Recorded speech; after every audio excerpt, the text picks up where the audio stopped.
இப்படிப்பட்ட ஒரு நிலைமைதான் அந்த மனுஷன் மீது நடைபெற இருக்கிறது. இப்படியெல்லாம் சோதனை இருக்கும் பொழுது இன்னும் பாருங்கள் என்னென்ன சோதனைகள் எல்லாம் இருக்கிறது கொஞ்சம் சிந்து பாருங்கள். இப்ப இருக்கக்கூடிய இந்த சூரியன் ஒரு மைல் அளவுக்கு அல்லாஹ் கீழே இறக்குவார். இப்ப இருக்கக்கூடிய சூரியனை அல்லாஹ் ஒரு மைல் அளவுக்கு அல்லாஹ் கீழே இறக்குவான். சிந்து பாருங்கள். இந்த சூரிய வெப்பத்தை நம்ம தாங்க முடியவில்லை. இதே ஒரு மைல் அளவுக்கு கீழே இறக்கிவிட்ட நிலைப்பாடு என்ன? ரசூலுல்லாஹ் சொல்றாங்க, அதனால் வருகின்ற விளைவு தெரியுமா? வியர்வைகள் வடியும். ஒவ்வொரு மனிதனுடைய இருக்கக்கூடிய அந்த உடம்புகளிலிருந்து வியர்வைகள் வடியும். எப்படி வடியுமா? அருவிகள் போல் வழிந்தோடி கொண்டிருக்கும். அருவிகள் போல் வழிந்தோடி கொண்டிருக்கும். அவன் செய்த பாவத்துக்கேற்ப அந்த வியர்வையினால் அவன் மூழ்கடிக்கப்பட்டுக் கொண்டே இருப்பான். சிறிது பாவம் செய்தால் கண்டை வரைக்கும், அதை விட பாவம் செய்தால் முழங்கால் வரைக்கும், இன்னும் பாவம் செய்தால் இடுப்பு வரைக்கும், இன்னும் அதிகமாக பாவம் செய்தால் கழுத்து வரைக்கும் அல்லாஹ்வுக்கு முற்றுமுழுதாக அடியில் இருக்கக்கூடிய விதத்தில் நடந்திருக்கும் சொன்னால் அந்த வியர்வையினாலே நாம் மூழ்கடிக்கப்படுவோம். அந்த வியர்வையினாலே மூழ்கடிக்கப்படுவோம். சாதாரண இந்த உலகத்தில் இருக்கக்கூடிய தன்னுடைய வியர்வையை, என்னுடைய வியர்வையை என்னால் நுகர முடியவில்லை, சகிக்க முடியவில்லை. அதுக்கு என்னென்ன வாசனை திறன்கள் எல்லாம் போட வேண்டுமோ அத்தனையும் போட்டு வாசத்தை நாம் மேற்கொள்கிறோம். இந்த வியர்வை அந்த மனுஷன் மீதானத்தில் அந்த நேரத்தில் எப்படி ஓடும்? அருவிகளா ஓடும். இன்னும் சிந்தித்து பாருங்கள். அந்த அருவிகள் என்னுடைய வியர்வையினால், என்னுடைய வியர்வை மட்டும்தான் அந்த அருவிகள் ஓடுமா? இல்லை. உலகத்தில் படைக்கப்பட்ட அத்தனை மனிதர்களிலிருந்தும் பாவியான மனிதர்களிலிருந்து வியர்வைகள் வழிந்தோடி கொண்டே இருக்கும். ஒரு புறம் ஒரு மைலுக்கு அல்லாஹ் சூரியனை இறக்கியிருக்கிறான். அதனுடைய வெப்பம் ஒரு பக்கம், இன்னும் அந்த இடத்துல வெள்ளம் போல் காட்சியளிக்கக்கூடிய வியர்வை ஒரு பக்கம். எப்படி தாங்குவாள்? தாங்க முடியாது. எந்த ஒரு மனிதனுக்கால் தாங்க முடியாது. அந்த வேலையிலிருந்து நாம் விடுபட வேண்டும். அதை சிந்திக்க வேண்டும். உண்மையில் அதை சிந்தித்தால் ஒரு மூமினாக இருந்தால் அவன் அந்த நேரத்தில் அழுது விடுவான், கவலைப்பட்டு கண்ணீர் விடுவான். இந்த உலகத்தில் அல்லாஹ் மறு உலகத்தில் அழ வேண்டிய அவசியம் இல்லை. இந்த உலகத்தில் அழுதீர்கள் என்று சொன்னால், மறுமைக்கு பயந்து அழுதீர்கள் என்று சொன்னால், நம்ம செய்த பாவத்துக்கு பிராயச்சித்தம் தேடும் முகமாக, நம்முடைய கைகளிலிருந்து கண்ணீர் வடியும் முகமாக நம்முடைய கண்களை அசைத்தீர்கள் என்று சொன்னால் மறுமை நாளில் அழ வேண்டிய அவசியம் இல்லை. அல்லாஹ் தஆலா சிரிக்கும் வண்ணமாக அல்லாஹ் தஆலா அழகான பிரதிபலனை தருவான். இது ஒரு முறம் இருக்கட்டும். இன்னும் என்ற சோதனைகள், மதுசமினால் இன்னும் என்ற சோதனைகள், தாகத்துக்காக இயங்கிக் கொண்டிருப்பார்கள். வெயில் தானே, வெயிலுடைய கொடுமையான தாகம் வருமா இல்லையா? இயங்கிக் கொண்டிருப்பார்கள். தாகத்தின் விளைவு எப்படி தெரியுமா? அவர்கள் ஓடுவார்கள்.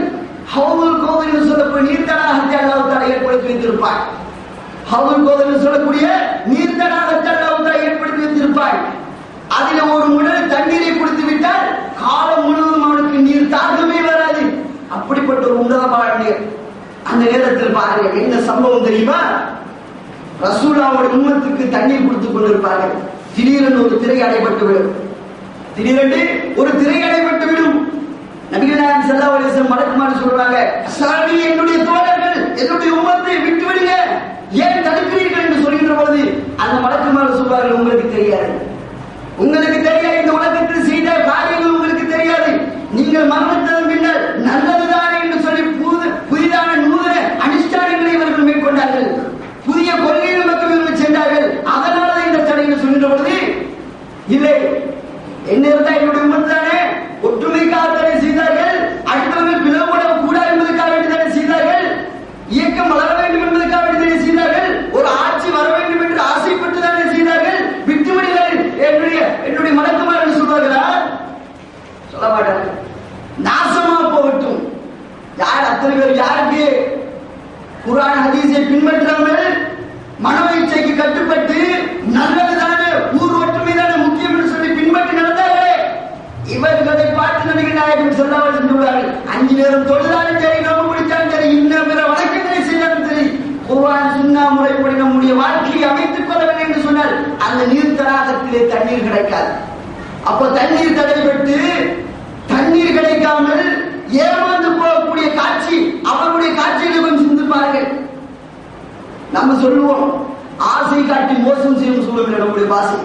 தண்ணி கிடைக்க போகுது, இனிமே எனக்கு தண்ணி தானமே வராது, அழகாக குடிச்சு ஆரம்பம் இருந்துடலாம், இப்படி எல்லாம் மனக்கோட்டை கட்டிவிட்டு கடைசியில கிடைக்காமல் போகின்ற போது அதை விட கடுமையான வேதனை வேற யாருக்கும் இருக்குமா? இந்த நிலைப்பாடு அந்த மனுஷன் மீதான நடைபெறும். அதை விட இன்னொரு முக்கியமான சம்பவம் நடைபெற இருக்கிறதா எத்தி வைக்க வேண்டும். ஒவ்வொருத்தரும் மேற்கொள்ள சிந்திக்க வேண்டிய ஒரு முக்கியமான ஒரு கட்டம் மனுஷன் மீதான நடைபெறும். என்ன நடைபெறும் தெரியுமா? அல்லாஹ் தஆலா அந்த நேரத்தில் விசாரிப்பார். ஒவ்வொருத்தரையும் அழைத்து விசாரிப்பார். மனுஷன் மீதானத்தில் ஒவ்வொருத்தரையும் அழைத்து விசாரிப்பார். அதிலே 2 நபர்கள் முன்னிறுத்தப்படுவார்கள். ஒருத்தர் சொர்க்கவாசி, இன்னொருத்தர் நரகவாசி. சொர்க்கவாசி அடுத்த 8 முறை நுழைந்து விட்டால் சொர்க்கம் நுழைந்து விடுவார். நரகவாசி அடுத்த 8 முறை நுழைந்து விட்டால், அடுத்த 8 காலை நுழைந்து விட்டால் நரகத்தில் நுழைந்து விடுவார். இப்படி இருக்கும்போது ஒரு சம்பவம் நடைபெறும். என்ன தெரியுமா? நரகத்துக்கு நிச்சயிக்கப்பட்டால் அந்த மனிதர் திரும்பி வருவார். திரும்பி வந்து அல்லாஹ்விடத்தில் முறையிடுவார். யா அல்லாஹ், இந்த சொர்க்கத்துக்கு நிச்சயிக்கப்பட்ட அனுப்பியா இந்த மனிதனை எப்படி சொர்க்கத்துக்கு அனுப்பலாம்? என்னப்பா சொல்ற? இல்லை, உலகத்தில் வாழ்கின்ற போது என் விஷயத்தில் புறம் பேசியிருக்கிறான், நான் அநீதி இழைக்கப்படும் மூலமாக இவன் பேசியிருக்கிறான், என்னுடைய சொத்துக்களை அபகரித்திருக்கிறான், இவனை எப்படி சொர்க்கத்துக்கு அனுப்ப முடியும்? மாறாக நீ என்ன செய்ய வேண்டும்? இவன் தொழுகை மூலமாக, ஜகாத் மூலமாக, இன்னவர வணக்க வழிபாடுகள் மூலமாக சேகரித்தான் அந்த நன்மைகள், இந்த நன்மையிலிருந்து எனக்கு புள்ளி கொடுத்து விடையாளா என்று சொல்கின்ற பொழுது அடுத்த 8 போனால் சொர்க்கம் எல்லாம் பார்த்துட்டு இருக்கிறார். பஞ்சு மெத்தனைகள், இன்னும் அறுசுவை பல வகைகள், இன்னும் பலவிதமான உணவை எல்லாம் பார்த்துட்டு இது எனக்கு கிடைக்க போது என்று நினைக்கக்கூடிய நிலைப்பாடு இருக்கக்கூடிய அந்த மனிதனை அல்லாஹ் திருப்பி அழைப்பானா? திருப்பி அழைத்தாலும் தலை விசாரிப்பான். இப்படி செய்தாயா? ஆம். தவறை ஒத்துக்கொள்வான். இதோட முடிஞ்சதா? நன்மை புடுங்கி கொடுத்த பின்னால் இதோட முடிஞ்சதா? இல்லை. இந்த விஷயத்தை, இதே நடவடிக்கை இன்னும் சில நபர்கள் பார்ப்பார்கள்.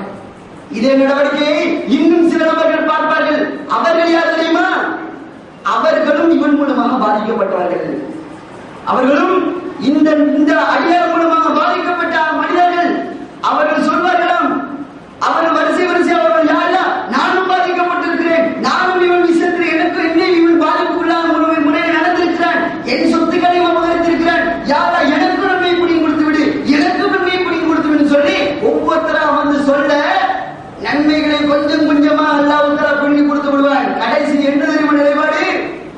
ஆரம்பத்தில் சொர்க்கம் என்று இருக்கக்கூடிய அந்த மனிதனுடைய கையில் ஒண்ணுமே இல்லை, நன்மையே இல்லை. ஆனால் நரகத்துக்கு என்று ஆரம்பத்தில் நிச்சயிக்கப்பட்ட அந்த மனிதர், அவருடைய கையில் நன்மை இருக்கும். அவர் சுவனத்தில் நுழைந்து விடுவார். சுவனத்துக்கு என்று நிச்சயிக்கப்பட்ட மனிதர் நரகத்தில் நுழைந்து விடுவார்.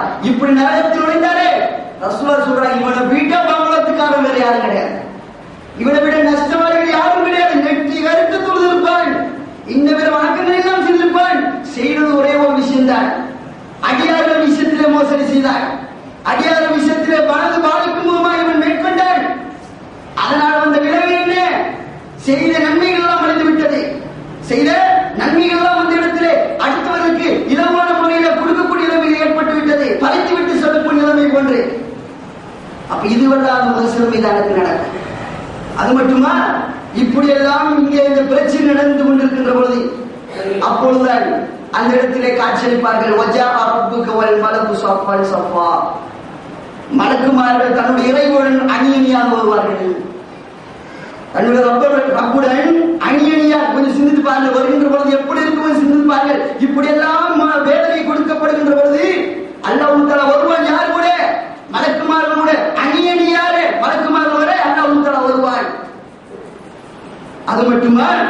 அல்லாஹ் தஆலா வருகின்ற பொழுது அப்பொழுதுதான் விசாரணை ஆரம்பிக்கும். அப்பொழுதுதான் அந்த விசாரணை ஆரம்பிக்கும்.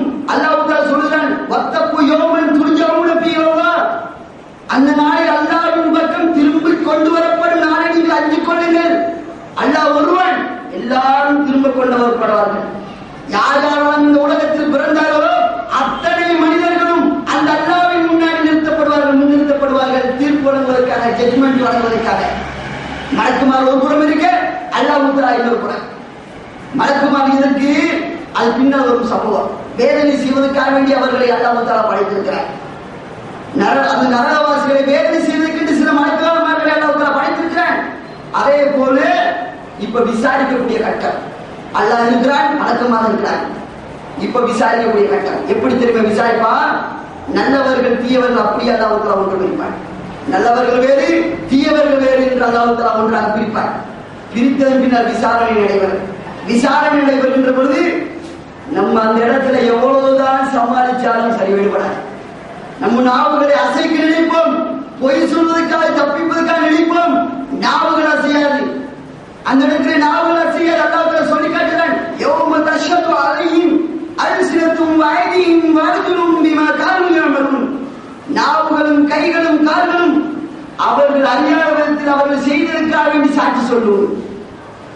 அவனுக்கே தெரியாது, என்னுடைய கை பேசுறது அவனுக்கு தெரியாது, என்னுடைய நாக்கு தன்னால பேசுறது தெரியாது, தன்னுடைய கண்ணு பேசுறது தன்னால பேசுறது தெரியாது. இவன் தெரியாத விதத்தில் அல்லாஹ் உத்தரவு செய்வான், அந்த உறுப்புகள் எல்லாம் பேச வைப்பான். சிந்தித்து பாருங்க, என்னுடைய உடம்பை வளர்ப்பதற்காக நான் இவ்வளவு துன்பங்கள் பற்றி வியாபாரம் செய்து சாப்பாடு இந்த உடம்பு போடுகிறோம், நன்றி மறந்து விட்டு அந்த இடத்துல போய் சாட்சி சொல்லிவிடும். கண்களால் நீங்கள் அடுத்தவருக்கு தீங்கிழைத்தீர்களா, சாட்சி சொல்லும். யாரா இந்த நாள் இந்த மனிதரை நான் இப்படி இந்த கண்ணோட்டத்தில் பார்த்தேன், இந்த